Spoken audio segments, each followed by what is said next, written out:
Good afternoon, everybody. Hopefully by now you've all had a bit of a carb load and we can begin.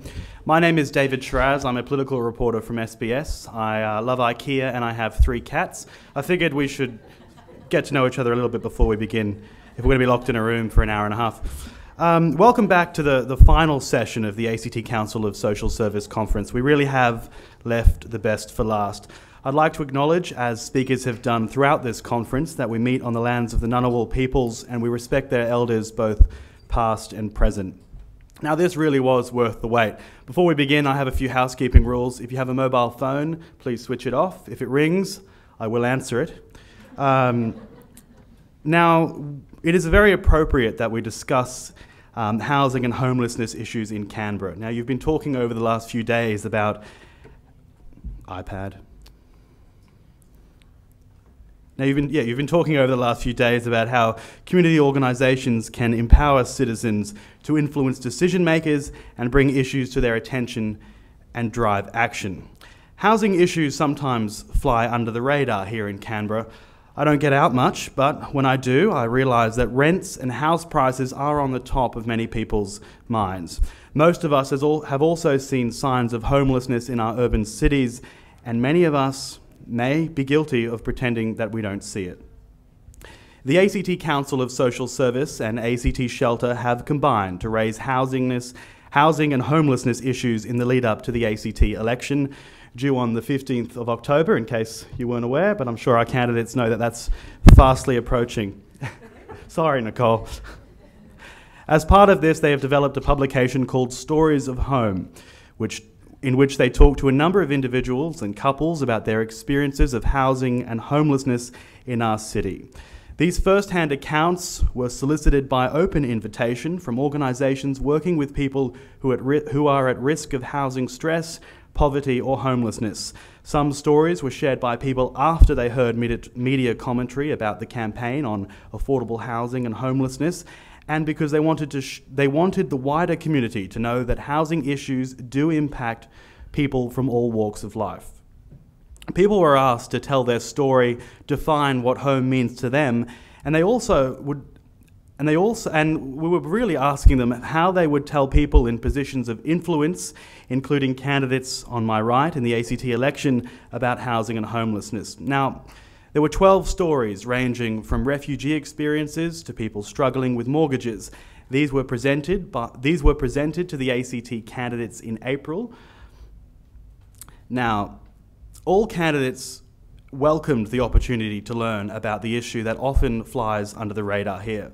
This afternoon is an opportunity for the candidates contesting the election to share how stories of home will influence the decisions they make if they're lucky to be elected. We are tweeting, if you do have your phones on you, we are tweeting #CBRHousing, and this session is also being captured by Andrew Hoare from Funnyworks, who is a real-time social issues cartoonist. He will be drawing and putting to life how this session goes. Be kind, Andrew. We're also pleased to have Cara Matthews here on my right, a guest performer from the REBUS Theatre company, to help do the live readings. REBUS is a mixed ability theatre company which provides innovative, there's the Malcolm Turnbull word of the day, workplace training, equity and diversity. And Justin Ray, a filmmaker with a disability, and is here from the team at Roaring Canberra Pictures, who are capturing the event. 3 candidates from different parties have been invited to nominate a story which resonates with them. And I am delighted to welcome, in no particular order, Nicole Lawder, an MLA. She is the Shadow Minister for Housing with the Canberra Liberals and is a candidate for the seat of Brindabella. Veronica Wensing is the ACT Greens housing spokeswoman and is a candidate for the seat of Yerrabee. Josh Seramidis, the last name which I just checked the pronunciation of, is an ACT ALP candidate from Kurrajong and has a direct experience of housing homelessness.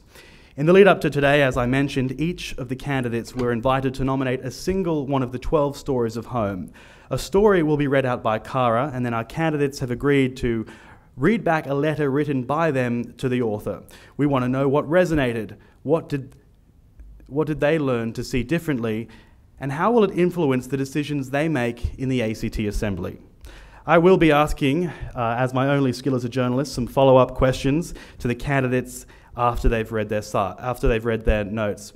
I want us to put aside our debate and differences and listen to them speak. There are plenty of opportunities for us to heckle, but this isn't a comedy club, and what we need to do is listen. So today we want to hear human responses to difficult life experiences, to show respect and demonstrate how and what constructive roles can be taken in the ACT Assembly in the next term of government. I would like you all to think of us as 100 of your closest friends who decide the career prospects that you face. Candidates will respond in the order they agreed to participate. Nicole, Lawder and Veronica Wensing have nominated Penny's story. Penny was driven by her own experience of housing and affordability to become an advocate on housing issues. As a person who happens to have a disability and an older woman, she tells a powerful story which highlights housing as a finite resource. I'd like to invite Cara from REBUS to come forward and read Penny's story.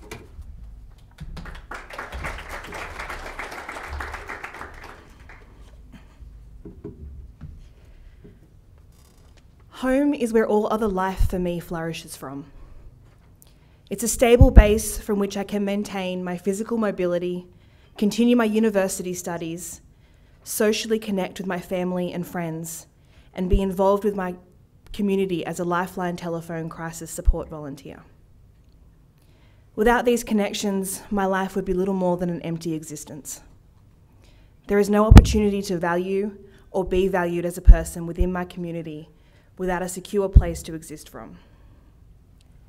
Home is the place from which I can enjoy a reasonable quality of life. A tragedy of commons has led me to where I am now. No secure, affordable, appropriate place to call home, now or in the foreseeable future. Housing, as far as I'm concerned, is a basic human right. As a person with a disability, I am unable to obtain full-time employment. Part-time employment is possible, however, this requires willingness on the part of employers to employ me. Therefore, I rely on part pensions to financially survive. In combination with an inequitable financial settlement in my mid-40s, I am now relegated to being one of the growing number of owls, older women lost in housing. The housing situation here is at crisis point. I couldn't afford private rent, and real estate agents are unwilling to rent to someone on a pension. High rents and short-term tenancies prohibit my access to private rentals. The lack of public housing is an impediment to my right to secure, affordable, appropriate housing. So I have rented rooms and moved from a friend's place to where I am now. At one point, I had nowhere to go. It was overwhelming and embarrassing for me. I didn't have the financial ability to pay private rent in combination with the lack of places available. I had applied for affordable housing, but I didn't earn enough to be eligible. I was shocked to realise that I was actually homeless. I was almost dazed, thinking, how did I get to this point? I now rent a room in an acquaintance's rented house. The house is not suitable for the nature of my disability. It is a tenuous and precarious living arrangement. I don't think of the future. Without secure housing, that's a luxury. The uncertainty of my housing situation is overwhelming, so I don't think about it. I have established OWLS as an advocacy effort to raise awareness of the extent and the issues that contribute to older women being lost in housing. My story is not unique. I have spoken to many women who are in a similar circumstance regarding housing.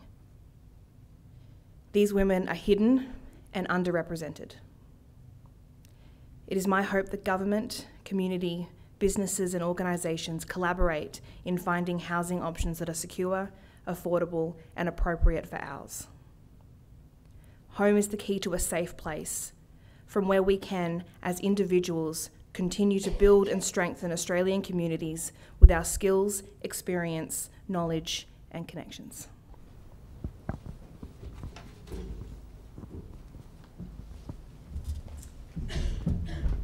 Thank you, Cara, and to Penny for sharing that story. I'm going to ask if Nicole would respond first, and then Veronica, I'll ask you to as well.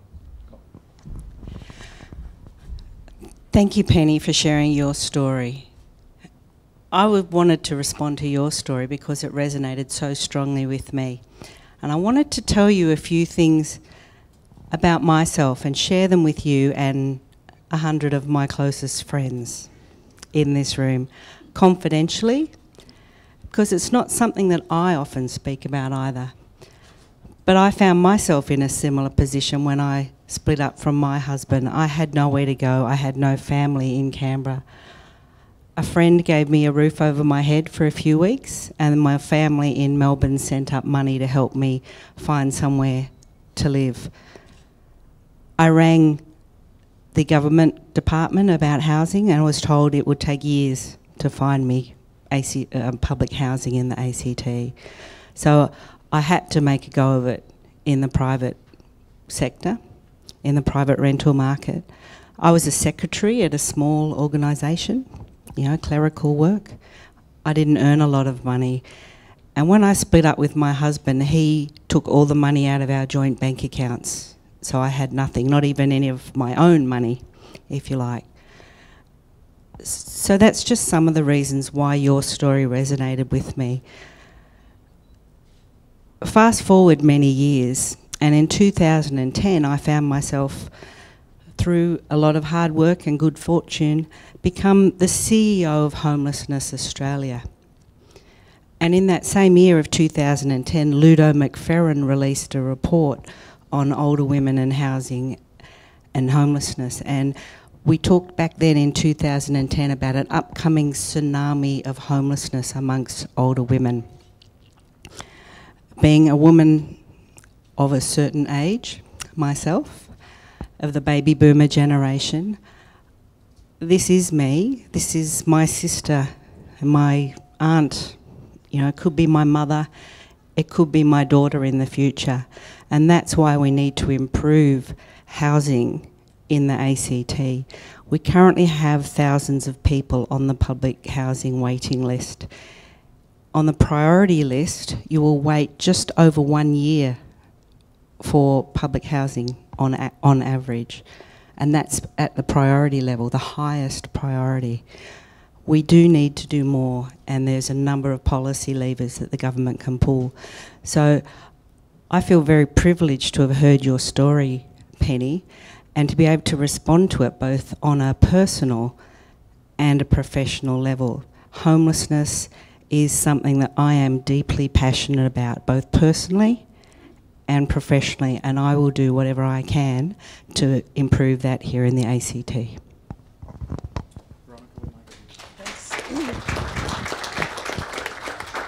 If you don't mind, I'd like to go and stand up there. I need my notes because I'm not as practiced a politician as Nicole. I'll hold that for later. No worries. Thank you. I'm going to deviate a little bit from the script. I'm sorry, because I am here behind this, and I've got a moment to speak. So I just want to firstly acknowledge again that we are gathered on the land of the custodians, the traditional custodians, the Ngunnawal people, and I really want to express my thanks to Katrina today, because she just gave me that little bit more depth and insight as to why that's an important thing to do. And I wanted to take a moment to thank Susan and her team for a brilliant conference. I've been here for the last couple of days, and I've learned a lot on the way, and I've had some fantastic conversations. I know that it's a really hard job to pull a conference like this together. I worked at ACTCOSS many years ago, and I've been involved in organising similar functions. And I also really want to thank you for bringing attention to housing and housing affordability in the lead up to the election. I think that you've done a really solid, good job. So I also want to say you gave me a really tough gig, because responding just in the form of a letter was a little tricky for me. And I also wanted to say it was a tough gig because as I read through those 12 stories, several of them resonated. Firstly, I resonated with Leith's story. not because my partner had died, but because I too had been a single mother. And I know too well the challenges of trying to convince private landlords that I could be a reliable tenant. I resonated with Tricia's story because I too have experienced living in an abusive relationship and I've had to escape at a minute's notice. I resonated with Jacob's story, not just because I've been active in advocating for refugees and asylum seekers, but because I spent many years working in a youth refuge, working with young people in a communal setting. I resonated with Peter's story because I spent 6 months living in a tent in my early 20s because I didn't have a job. And I resonated with Alana's story because I know what it's like to live with verbal and emotional abuse and then rely on your own family for some support. But in the end, I chose Penny's story. Penny's story resonated because, first of all, I too was once a Lifeline volunteer. But her story resonated more because I spent many years raising awareness of gender inequality, about lower income levels for all women, let alone women with a disability, about the fact that older single women, particularly those without employment and with lower education levels or after significant life events, such as separation or death of a spouse, are likely to experience even greater difficulty in meeting housing costs, and that many older women, even those who are non-disabled, are living in housing stress in this city. I spent time as the gender advisor to the ACT and EIS task force, where I developed a closer understanding of what it means to be a woman with a disability. There, I learned that women with disabilities compared to their male counterparts are less likely to own a house and are more often institutionalised and report higher levels of unmet need. Compared to non-disabled women, they're less likely to receive adequate health services or enjoy full access to technology and telecommunications, and are far more likely to be living in situations where their dignity or autonomy is violated.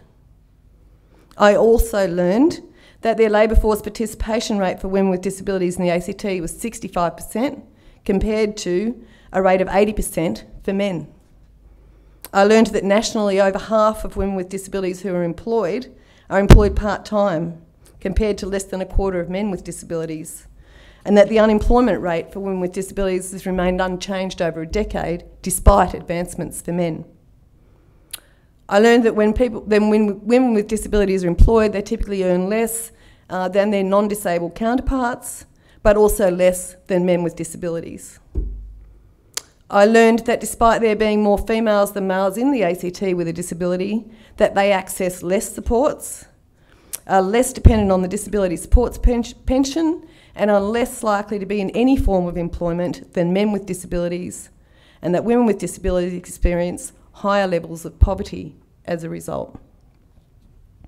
But most of all, I resonated with Penny's story because even though her story isn't mine, I learned that with a tragedy of commons, a bit of bad luck, and some change in life circumstances, it could easily have been me, or my sister, or my mother, or my daughter.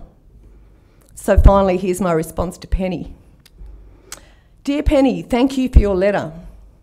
I appreciate the time you've taken to draw my attention to the serious issues you're facing by outlining your housing challenges and letting me know what you are doing to raise awareness for other women in your situation.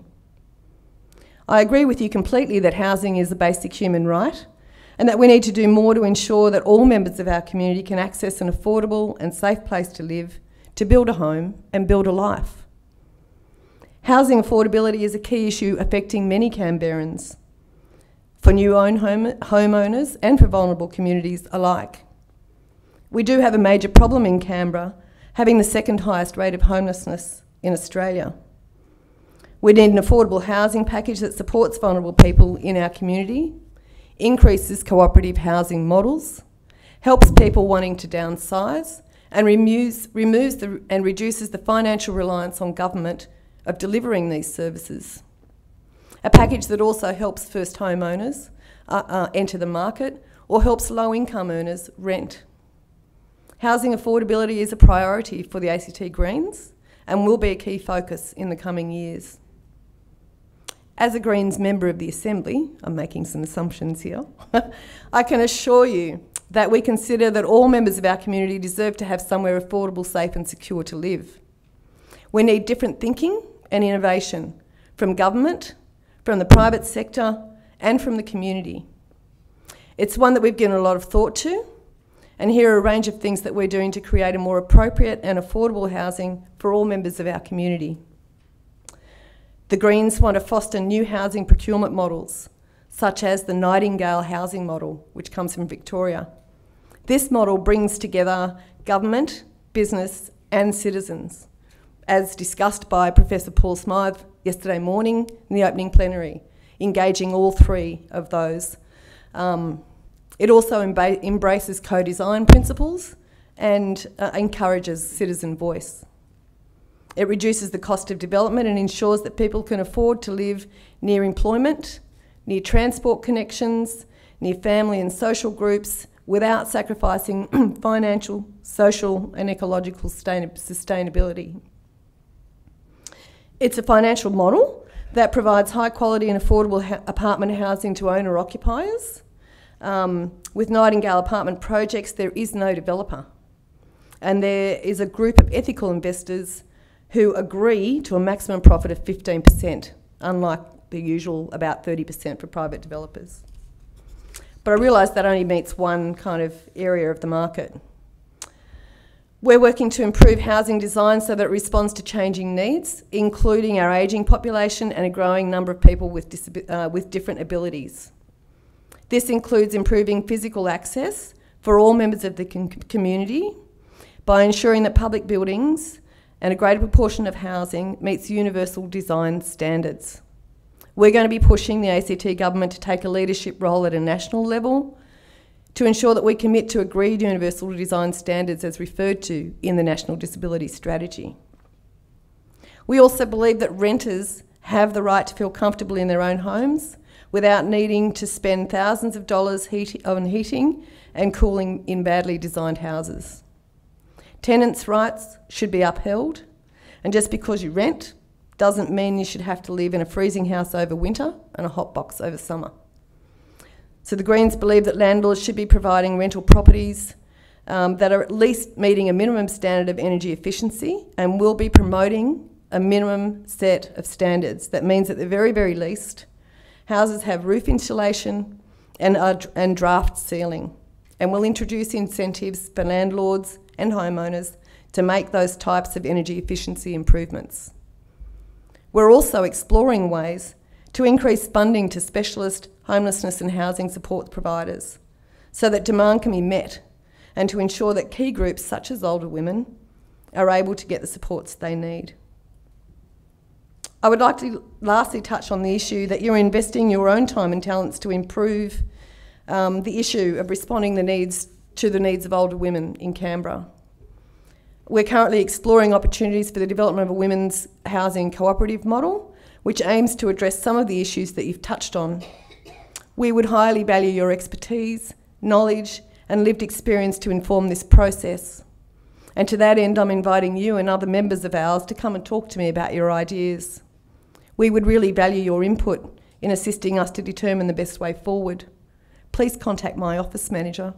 I had to throw that one in because I'm hoping that I'll have one. In the meantime, I'd like to thank you for your contribution in the local community. It's a gift to translate your challenging circumstances into energy that makes things better for others and shows us once again that it's the individuals that make up our community that make it so special. It's because of your work and that of others that makes this city the one that it is, vibrant, inclusive and benefits from its diversity. Yours sincerely, Veronica Wensing, MLA.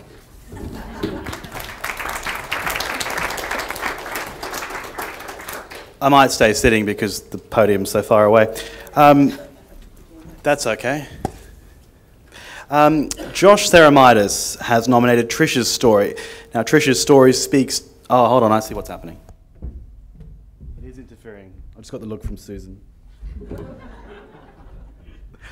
Tricia's story speaks to many social issues, including trying to find a landlord who will take young children and the link between housing issues and family abuse. I'd like to once again invite Cara to come forward and read Tricia's story.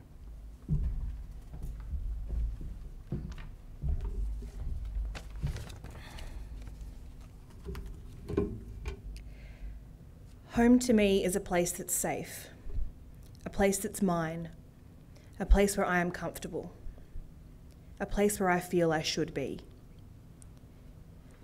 5 years ago with my ex, we'd just had a child and we were looking for rentals in Canberra. And we went to a few that were around the $350 a week mark in the outer Tuggeranong area. And when we went to the open houses, we'd fill in the forms and the real estate agents would tell us you actually need to put in a bid higher than the stated rented price. I thought that was a bit strange. A few real estate agents told us not to bother because we just wouldn't get it, because there were other people looking who didn't have children. There is a real prejudice against children, which makes no sense. That's what the bond's for, right? That if they make a mess, it's up to us to fix it. But we were asked to pay $400, above the listed $350. That's discrimination. We ended up buying a house way out in the middle of nowhere because we could actually afford to live there. And then that town went down the drain. The servo closed, they condemned the bridge, it was a nightmare. I hated living so far out of town. I didn't have my license, it was awful. My partner drove, but then that turned out to be an abusive relationship. He stopped me from getting my license so that I couldn't come into town, and I was stranded out in the middle of nowhere. Also, it was my money that was put as a deposit on the house, but my name wasn't on the lease because my bank would not agree to give us money because I was considered a dependent, and so was my child. I still haven't got the deposit back. By law, it's not my house. Not that I would ever want to live out there again. Then I had to move back in with my mum, so my son and I lived in their house.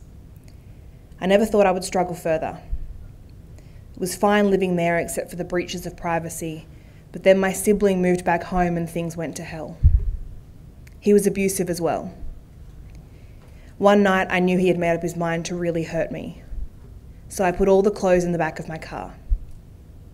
I didn't have my license yet, but drove to my friend's house and crashed on the floor. I called DVSC and First Point. DVSC found me a refuge in Queanbeyan and I went there. I've never been so stressed in my life. I didn't eat for 2 weeks. The refuge was good, but temporary, so I had to look at all my housing options and went on the public housing list for high needs housing. That's about a 2.5 year wait, so there was nothing immediate. Their longer term temporary housing was all full and they didn't have any available. It was very difficult to talk to ACT Housing because I was staying at the refuge in Queanbeyan and they considered me an ACT resident. I was applying for rentals in Canberra constantly and it was a nightmare. As a single mum on a single parent pension, there was nothing. Nothing. Some of these houses I went to were so tiny and awful. You walk out the back door and there was an alleyway with needles on the ground. That's not okay for my young son to live in that place. Other places just clearly stated, no children. The cheapest rentals I could get were $300 a week, and that's what I'm in now. It's an absolute crap shack. It was built in the 70s and hasn't changed since. There's no heating, no air conditioning, no clothesline. 2 doors down, we have a person with substance abuse. There are many people with problems there. There is no soundproofing and the windows have cutouts at the top of them. In winter, you can't stop the cold air from coming in. I don't know what to do to keep the cold out. The shower has a window in it to the outside and I've had to cover it. The hot water runs out after 2 minutes.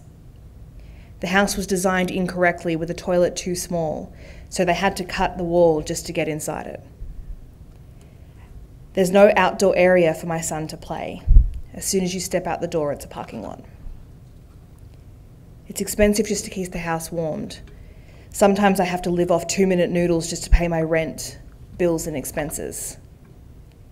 We have shared care with my ex-partner, so I always try to make sure my son has good food on his week, and then on my week I skimp on food. I'm studying, but it's tricky because I have no private place to work. Often I'm cramped with my laptop, and it means a lot of back pain. Because I'm aware of this issue now, I'm seeing a lot more homelessness in Canberra. People sitting on the streets with signs. Nobody I know talks about homelessness. They're in that Canberra state of mind where you have to pretend things are okay, or they're dual income with no kids. Being a public service town, people are worried about being judged for not being successful. People talk about their holidays and try to outdo each other, and I'm sitting there thinking, I wish I could afford air conditioning. There are people who are well off, but there are not enough paying jobs for everybody. We're not all affluent, and we can't all get in. If I could speak to a politician, I'd say wake up. You probably have never experienced problems with housing, but a lot of us have, and it's just getting worse. Something needs to get started.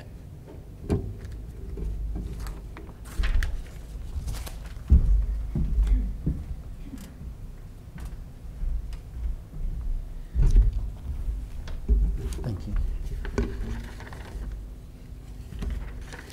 My name's Josh Seremitis, and I'd also like to acknowledge the Ngunnawal people, the traditional custodians of the land that we meet on, and pay respect to their elders, past and present. And I'd like to begin. This is a really challenging task to do, because when you read these stories, it strikes you so deeply. It's such a devastating thing to read.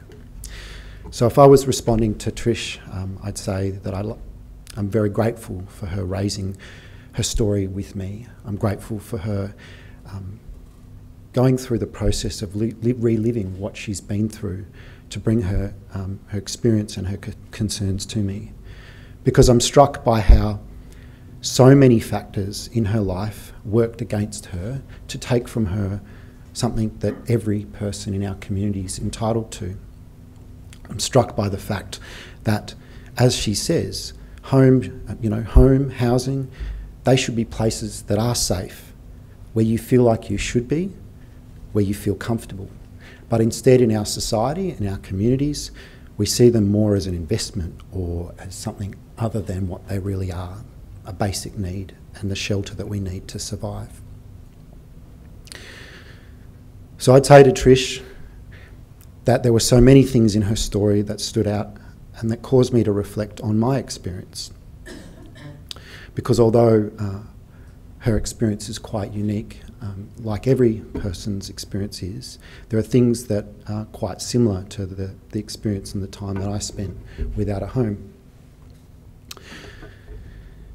When I was growing up, my parents, who were average middle-class Canberrans, they separated. And from about 17 till I was 21 when I got married, on and off, I didn't have a place to stay either. So for those years of my life, I spent a few weeks here or a few months there, house sitting and staying with friends. Most of the time, I wasn't without a place to sleep, but there were occasions where I just couldn't find somewhere to stay or was in between places, and as a result of that, I remember the experience, as Trish mentioned, of putting my things in the back of my car. I remember one winter's night, I still remember where it was, in Tuggeranong, in the car park there near the markets, where I sat over winter, starting the car every hour or so for 15 minutes to warm up the heater so that the car would stay warm, and then I'd go back to sleep. That experience for me has stayed with me, and reading Trish's story reminded me of it. Her story about facing the rental market in Canberra struck me as well, because although at first my experience related to, in part, my income, I was a baker's apprentice on about, I think it was $5.70 was the base wage at that time. Later on, I got a good job with the public service, and through a later part of my life, I wasn't taken seriously by agents. I remember the experience, as Trish outlined, of having to every day sit and fill out forms, attempt to provide a non-existent rental history so that I could provide references for housing I'd never had. And I remember being looked down upon because I was a young male and, you know, or a young person. It's equally as bad for young women as well. And the idea that you would be discriminated against by someone who was there trying to provide housing, I really reflected on that and related to Trish's story about how hard it was trying to find rental with a child.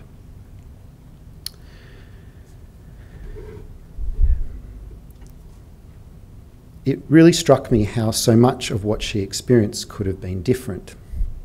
It struck me that it's not necessary in our society, in our wealthy city, for people to experience this, and how we need to do better by people. The role of government and the role of politicians is to be there as vehicles for the community, to make sure that we're looking out for one another, that through our lives we're working together to build up a society where nobody goes without, because it's not necessary for that to occur, but it does happen.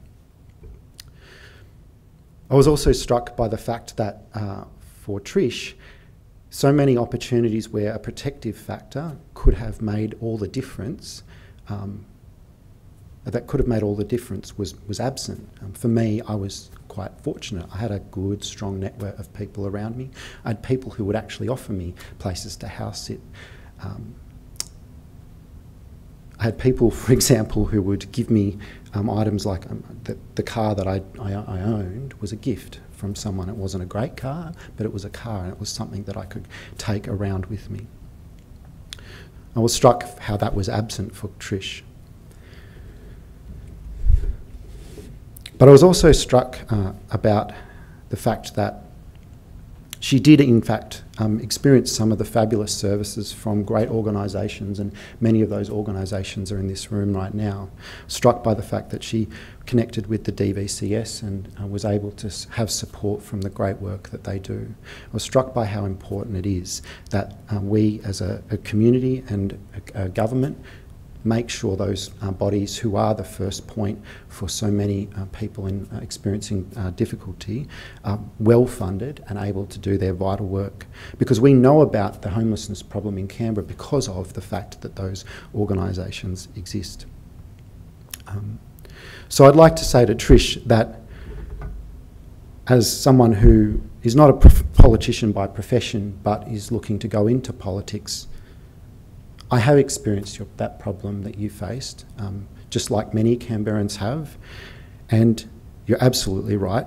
We need to get started and do something about it. That's what I'd like to bring if I'm elected. Thanks, everyone.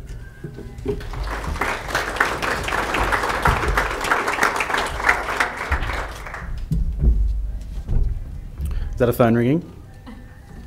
I knew this moment would come. Can I get it? Oh, sure. I don't know what it is. Let's not do that. Let's not. I actually turned against that. One of the great things about an election campaign, apart from the sausage sizzle at the end, is the fact that politicians have to take time to listen to you. They schedule it in. So I'm going to ask a few questions, but I would also like a few of you here to ask questions yourself if you feel that there's anyone you want to in particular talk to. My first question really is that in this assembly, at the end of October, we're going to have 25 members. We're likely to see a balance of power by perhaps the Greens. I'd like to ask how you would work together and whether homelessness is a bipartisan issue and something you would, and in particular, what you liked about each other's answers that you would take on. So we might start first with Nicole and then work our way anti-clockwise. And I will get you a microphone as well. Thanks. I guess firstly I'd like to suggest that perhaps the Greens won't have the balance of power, that the Liberals will storm to enormous victory in their own right. But just on the odd chance that that doesn't happen, you know, just a what if. Just a what if. It will depend very much on what is being requested by particular parties such as the Greens. For example, at present, you know, you would all know that the Liberals are very much against a particular large infrastructure project, which we won't kind of talk about. So potentially that could be a breaking point. Having said that, unless you win government, you can't make those changes that you stand for Assembly to try to achieve. So for all of us, forming government is the holy grail, because it's really hard in opposition to bring about the systemic change that, you know, I wanted to do when I stood for the ACT Assembly. So there are some things, I guess, that will absolutely be on the table, and there will be a few others that will be completely off the table, certainly from our perspective. Does that answer your question? I think so. I probably have to agree with Nicole. What about us storming to victory? No. About there'll be some things we agree on and there'll be some things we don't. Firstly, I do want to just say that I really acknowledge Nicole's history of working with Homelessness Australia. So I know that she's got really solid understanding of issues of housing and homelessness.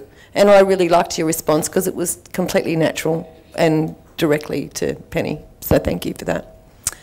And I'd like to think that your experience of homelessness would mean that you would come to the table as well, to be able to work out a kind of bipartisan, you know, agreement really about how we would proceed around the issue of affordable housing and homelessness in Canberra. The Greens are, you know, busy. We've been working on developing our, you know, affordable housing and homelessness platform, some of which I've touched on. So you've got a bit of an idea about where we would coming from when we are in a position of a balance of power and have to negotiate. By the way, it's nice to see you all getting along. I like that. Look, I've got to say I absolutely agree that, that as an issue this is something that should be treated on a bipartisan basis. I think the natural tension of politics provides a process through which the best ideas can be worked through, that you can refine and develop ideas, and I think that the, you know, cut and thrust of politics sometimes is seen not seen for what it really is, which is the gestation of great ideas and great outcomes for people. But yes, I would absolutely, as an MLA, be committed to working across the chamber with everyone there to work through it. I think the part that's missing, I'm reminded of a book that John Falzon, the CEO of St Vincent de Paul, wrote called The Voices of the Unheard. And what I loved so much about this publication was it was giving a voice to the unheard, because, you know, if you're in secondary or tertiary homelessness, you're not really thought of as homeless, whereas these stories, so many of them are of people who aren't so much street living, but are in some form of accommodation, so to speak, but it isn't home. So I would like to see us work together with the community and with the affected people in our community to the extent that they're comfortable, and through groups like those that are in the room to find the right solution and bring it about. What I would say though is that although we disagree on some big infrastructure projects, those kinds of infrastructure projects actually support our local economy, provide jobs and provide services that people require. Because I know that as someone who lived in Lanyon, for example, catching a 2-hour bus ride to work every day is a pretty tedious thing. We will let the politics of that slide. Is there anyone in the room who wants to ask a question to any of these lovely candidates? Okay, I will ask the next one then. Oh, Trevor. Travis.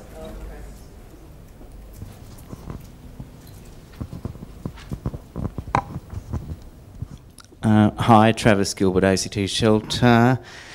I'll just preface my question firstly by acknowledging that being an MLA and standing for election is a tough gig.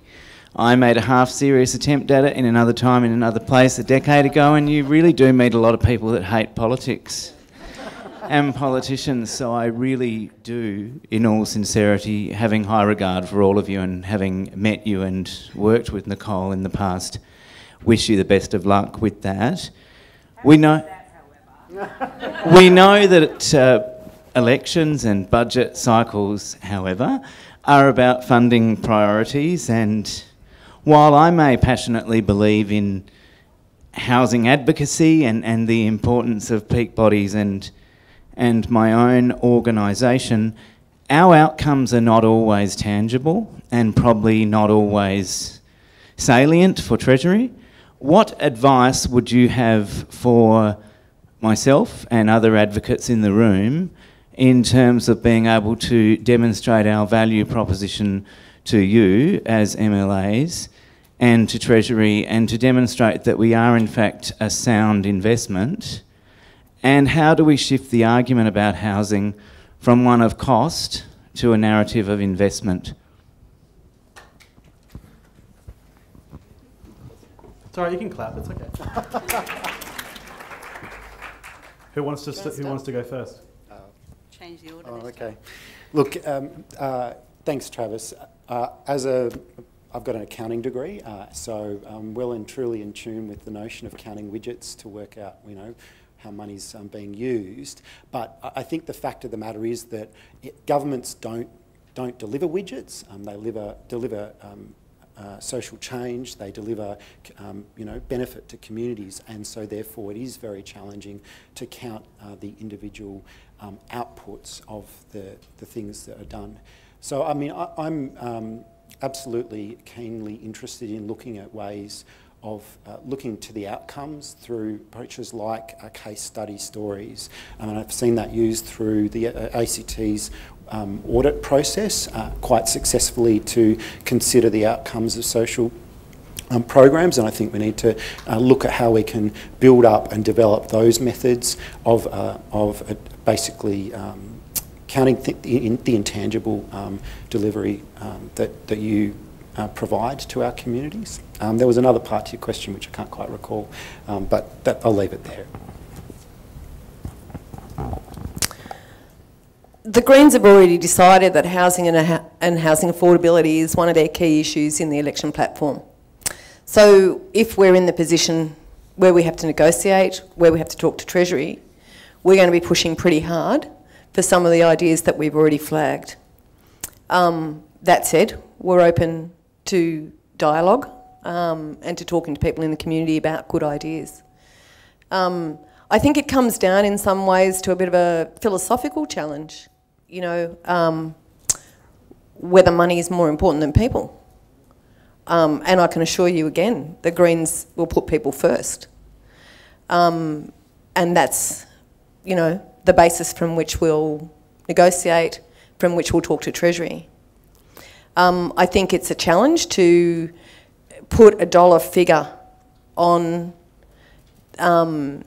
the longer term benefits that you get from providing safe, secure and affordable housing. But we're pretty clear that housing, it needs to be housing first, because without a house you can't get a job, without a house you can't even get Centrelink benefits. So it's pretty important, and I would like to think that Treasury would be somewhat aware of the longer term sort of economic benefits of providing safe and affordable housing. Thanks, Travis, for your question. Democracy is pretty much decided by those people who turn up. So it's the people that make submissions to the government, that appear before committees, that knock on the door of the opposition as well as the government, who get a hearing and who are able to influence policy. So I guess that's my first point. And then I'd like to tell a little story which influenced me when I first joined the community sector. And I worked first in the disability sector, and then I moved to the homelessness sector, as you know. And when I was in the disability sector, again, just between me and you, of my 100 closest friends, what goes on at the ACTCOSS conference. Oh God, here we go. Okay, so I went to, after the 2007 election, John Howard had been the Prime Minister and he lost his seat as well as the election. I worked in a deafness organisation, and John Howard, many of you might know, had been deaf since he was about 10 years old and worn hearing aids. So I wrote to him in my position as CEO of the Deafness Forum of Australia, and I said, basically, listen, I know you're going to have a bit of spare time on your hands at the moment, so maybe you'd like to become an ambassador for the Deafness Forum and raise awareness of hearing loss. And anyway, so he kind of said, yeah, I'm a bit interested, come and meet with me. So myself and a few of my board members went off to Sydney to meet him in his very lovely office, I must say, as a former Prime Minister. And he told a story that I've kept with me since then. That was probably back in about 2006. He said that when he was in opposition, a mother and father came to visit him whose son had committed suicide, and they sat in his office and told him the story of all the places they'd gone for help, all the things they'd tried to do, and then their son still committed suicide. And they sat and cried in his office. He was their local member. And he said he kept that with him from then on. And when he became Prime Minister, he actually invested quite a bit into suicide prevention because that story had really struck him. So for Treasury, it's important to provide the facts and figures to back up your argument. It's important to come to the government and the opposition with proposed solutions, not just a problem. But, you know, I often hear people say, it's well known that it costs more to service someone in homelessness than it does to house them. Well, actually, it's probably well known to people in the homelessness sector, but perhaps not as well known to a whole lot of politicians. So you can't just come out and say that. You have to bring some evidence. Everyone loves evidence-based policy. So bring your evidence, but also don't forget to bring personal stories. Not just success stories. We all love success stories. If you invest in this person, these are the outcomes you'll get. They'll get a job, they'll contribute to paying taxes and, you know, spend their money in the community. We love that. But also, what if we don't invest in that person? What's the effects then, both personally but also economically? So I think it's a balance between the facts and figures and the personal stories. The other advantage as a politician, the personal stories, politicians love having their photo taken, you know, with that person who's come to visit them. So you're appealing to a politician's ego as well. So don't tell anyone else I said that. It's nice to hear you all saying that you're prepared to listen, because there are a lot of lobby groups in here who will perhaps lobby you after October, and this is caught on film, so if you can't get a meeting, just let us know and we'll give you the tape. We've got a question at the front and we might get the microphone to you if we can. Sorry, they didn't know it was going to be a Q&A, so I've sprung that on them.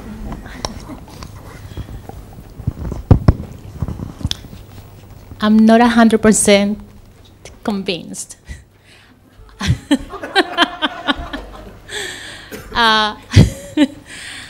What I liked is that the Greens said that they were going to consult, they want to put people first, which is something good, but I'd like to see that all of you will do that. So I will be probably 98% convinced that changes are going to happen. And also not only looking at funding, but then consulting with people. What I want to see, and I would like to see, is that not only you will put people first, but don't tick the box with one people only. Because it's working with the organization I work with the Healthcare Consumers. We work directly in partnership with ACT Health all the time. And we don't want to have been ticking the box only with one person being consulted. So I'd like to see in your work that you're going to do, if one of you get elected, to be able to consult not with one person, with the whole community as a whole. More of a bit of advice there, which I think is important for them to hear. I might ask in a follow-up to that, Nicole, you mentioned people showing up and turning up. There's about 100 people in this room, but outside Canberra is still working, it's still going on. How do we educate people that this does happen in our city and that more needs to be done? Because that's probably one of the important things that needs to happen. Yeah, I know, in answer to your question, but also your kind of statement, I hold 4 mobile offices a week in various shopping centres around Canberra, or around Tuggeranong specifically. And what I do, I letterbox the suburb and say, I'm going to be at your local shops between this time on Friday or Saturday or Sunday. Come down and tell me your issues. And that's an opportunity for people. And, you know, a lot of the people who come and talk to me say, I'm a Liberal voter. And I love to hear that. That's great. But as an elected representative, I represent everyone in my electorate, whether they voted for me or not. And it's important to hear from the people who didn't vote for you as well, what their views are. Otherwise you think everyone thinks the same as you. So I urge all of you, if you have one of your local politicians or candidates at your local shops, stop and have a chat, tell them your views, because they need to know. They need to know what your views are, whether they're the same as theirs or not. So that's one way to do it. And you'll find that all of the candidates are out door knocking, or I hope they're all out door knocking at present as well. So prepare yourself, brace yourself. Someone knocks on your door and says, I'm here to, you know, ask what you want to see in Tuggeranong or Yerrabee or, you know, those other places that don't really count, except for Tuggeranong. So, you know, and a lot of people are a bit taken by surprise and they go, oh, I can't think of anything. But this is your opportunity to take part in the democratic process and let your would-be representatives know exactly what you want. What is it that will influence your vote? Is it investment in affordable housing? We need to know that, because we'll take that back to our parties and say, hey, I've door knocked 5,000 people in the past 3 months and 60% of them have talked about affordable housing. That's the largest single issue. That's when everyone sits up and takes notice. If it's healthcare, if it's infrastructure projects, you know, whatever it is, that's an information gathering process about what matters to people, and therefore, you know, what do we need to get out there. The past few months isn't the only important period. We've all been out there for quite a long time gathering that information, but it's your election, it's your ACT Assembly, it's your views that will get reflected in who's voted in. Josh, a question for you. The Labor Party is in government in the ACT. Have you spoken to Andrew Barr about your personal story, and have you lobbied him for change? Look, it's actually a large part of why I joined the Labor Party. My parents were actually quite conservative. They remain quite conservative. I joined the Labor Party 5 or 6 years ago, and I think my very first branch conference I put a resolution up with some ideas about how access to homelessness services needed to change, reflecting on the 2006 census. Because in 2006, it was actually a night that I came home and the house I was staying in, the deadlock was on and I couldn't get into the house. So I don't even know if I was counted that year in the census. And it was a couple of years later that I then joined the party, and as I was getting older and more mature in my perspective and realising about, you know, what I'd experienced, I sort of went, actually, that's not okay. So it's been part of the thing I've been lobbying inside the party for change on for the entire time I've been involved. And yeah, I have spoken to Andrew about it, and you know, Andrew receives ideas from the candidate team around him really well. And you know, I think we were asking about consultation by government and that sort of thing. I think the ACT Labor government's worked pretty hard to continue to improve the way it engages with the community. We've tried new methods like online and social media, dedicated websites and community cabinet, Twitter cabinet. There's a whole range of areas where we're doing work to try and improve as people's modes of engagement with government change, and I think that that's only going to continue. I think Andrew's committed to that. And I think that the expanded Assembly with an extra 8 members will only support that. I think what Nicole's saying about the value of the local representation role of a public office holder in Canberra is absolutely vital. With 17 members, we were the least represented in the country. With 25, we're still down at the bottom, but I think we'll definitely see greater opportunity for backbenchers in the party of government and also opposition members to be involved with their community, involved with community groups, and providing the feedback to ministers that ministers require. Because you know, I've worked as a public servant in ministerial offices from time to time, and I can tell you they are very, very busy, dedicated people. I mean, I remember Katie Gallagher saying that she was doing essentially 16-hour days as Chief Minister. For anybody, that's going to be tough, and it's going to be tough to be available to people in that environment. So there's some things there that will improve our ability to listen, but it also comes from the attitude of the candidates elected. I might ask one more follow-up question because I think the sugar levels are coming down in the room, and it is a Friday after all. You've all had a long time to look at these letters and to process your thoughts into how you would respond. As you mentioned, Josh, it's going to be busy if you do get elected. How do you promise, and what's your promise to actually take the time to listen? Because as we all know, politicians get invited to a lot of events, and sometimes constituents do fall beside the wayside. I'd like to start. I've already been listening. I suppose my first response to that, as Nicole, you know, suggested. I've been out talking to members in the community already for months. And one of the things that I was really struck by is the immense privilege that is. I have found it really energising and invigorating. It's not tiring. It feeds me. So that's good, because I'm not going to wear out quickly. But to talk to people in the community about what matters most to them is an amazing thing to be able to do. As I said, it's an absolute privilege.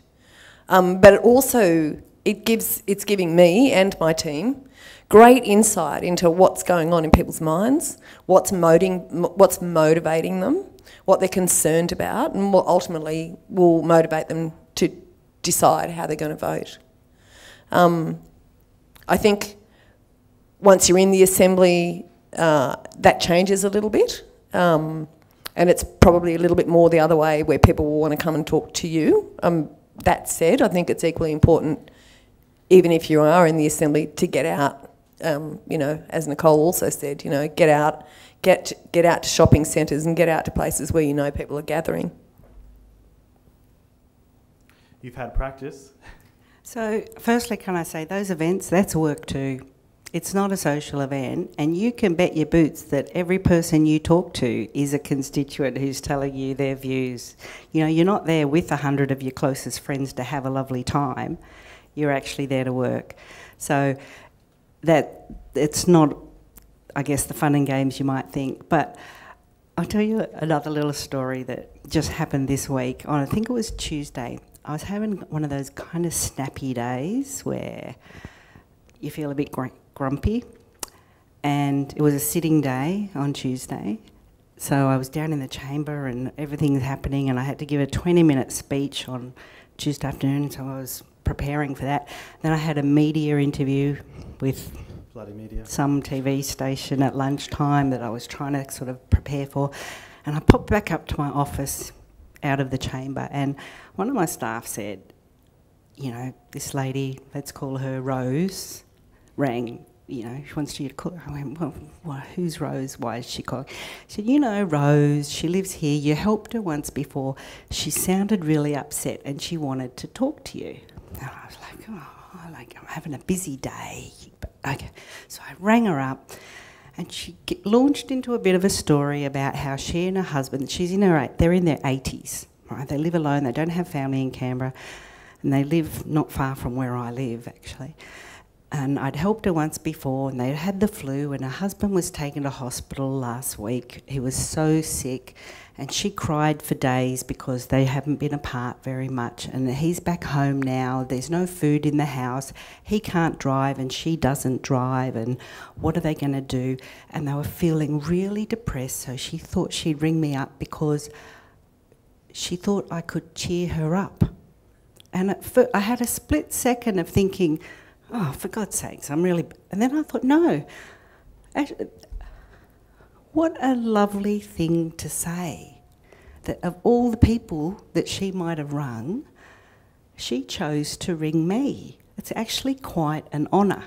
you know, that she did that. So I chatted with her for about 15 minutes about the movies she was watching on TV, and I offered to send my husband around with some milk and some tea bags, and then we talked about Woolworths online shopping, and I thought, this is actually what being an MLA is about. It's about connecting with your constituents. So we had a chat. She was going to try Woolworths online.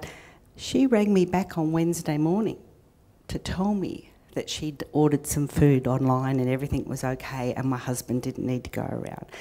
And I think I made her feel better, but she actually made me feel really good about the fact that I'd obviously engaged enough with her in the past that she wanted to call me back when she needed cheering up. That's what we should all be doing. I think that is a nice note to end on. If we could... oh, Josh, go on. Okay. Oh, no, it's okay. Oh, all right. I wanted to throw something. Okay.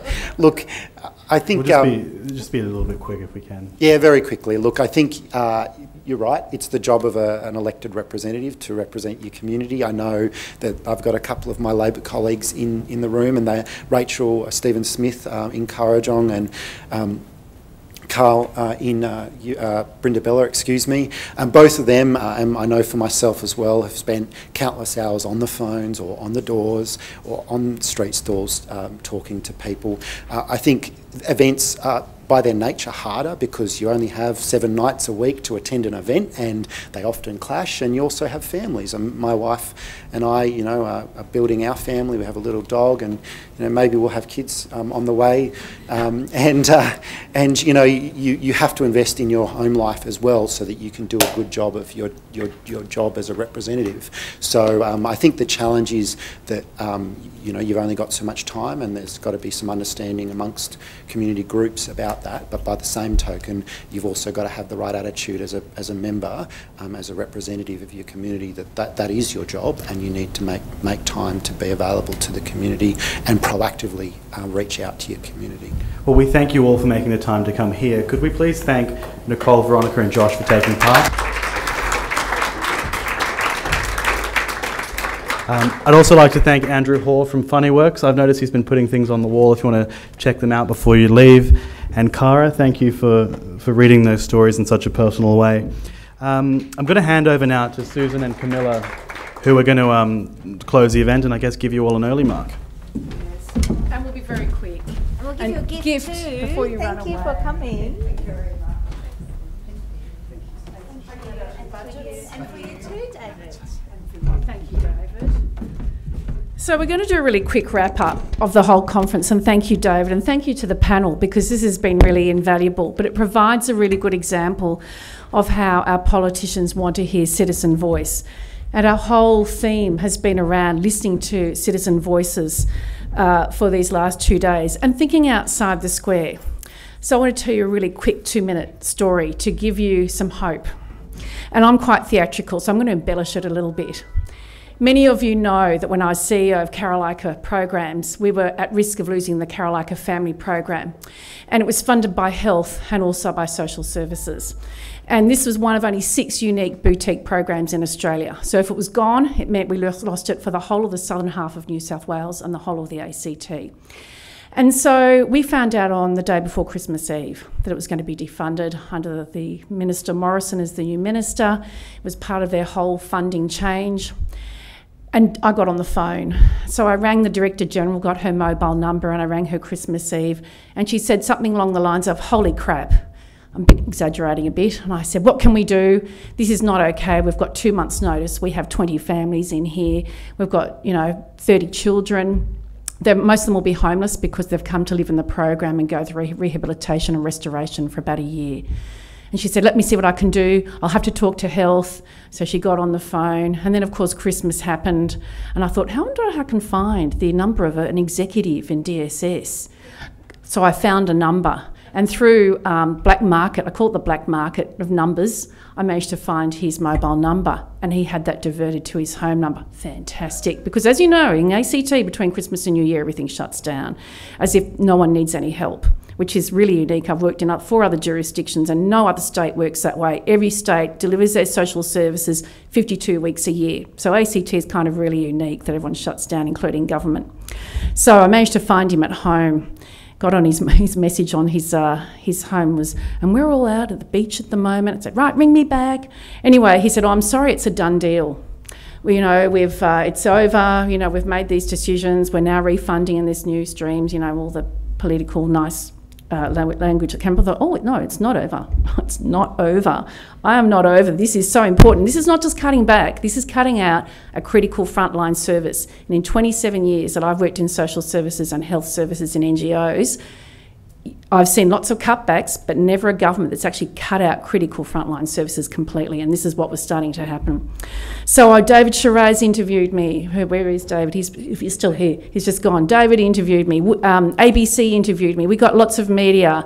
I got onto Zed Cecilja's office. I got onto Gay Brotman. I got onto Andrew Lee. I got onto, I think I spoke to Nicole. And we actually had a bit of a plan of attack. So we did all the numbers. We did this is how many people are going to be affected, and this is the only program in this region, and we did the whole, this is what the outcomes are. No change. We've done all the stats, done everything, sent the letters. Right, okay, where do we go next?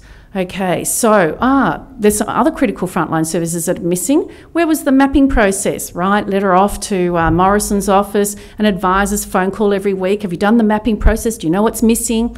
Then an inquiry happens. Okay, let's go and present at the inquiry.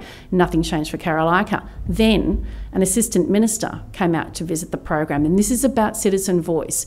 She booked in half an hour to come and see the program. She left 2.5 hours later in tears because she spoke for 2.5 hours to the families who had been going through the program, who had seen transformational change. And someone said over these days, I don't believe in transformation. I've seen transformation. Let me tell you, after 27 years, I see transformations all the time can happen. So my message is, don't give up. We got the funding back. We were refunded the full amount for the next few years. Nothing ever works more than few year cycles, but I have great hope. So the message is don't give up, but think from different angles. Nicole had some really great ideas, and Veronica, about, have your facts, have your figures, but also have your personal stories. Keep going, keep plugging away, because citizen voice is through advocacy agencies, it's through service providers, it's for people, through people like me who believe strongly in community development, and it's through individuals who have stories and through carers who have stories. So this is what this has been about. This whole 2 days has been about think outside the square. Think of different ways that we can raise voice and have politicians and others hear the voice. We're in a time of globalisation, marketisation, privatisation, competition, but we still need to have that voice. We still need to advocate for the rights of people and for change. So, on that note, we can do it, and I have no doubt about that. Other jurisdictions do it, national peaks do it. We can continue, keep plugging away, but do it in different ways. So, I want to thank very much David Shiraz and Craig Wallace for pulling together the panel. I want to thank all of you who participated in the conference. I particularly want to thank the ACTCOSS team who've pulled together a completely awesome conference.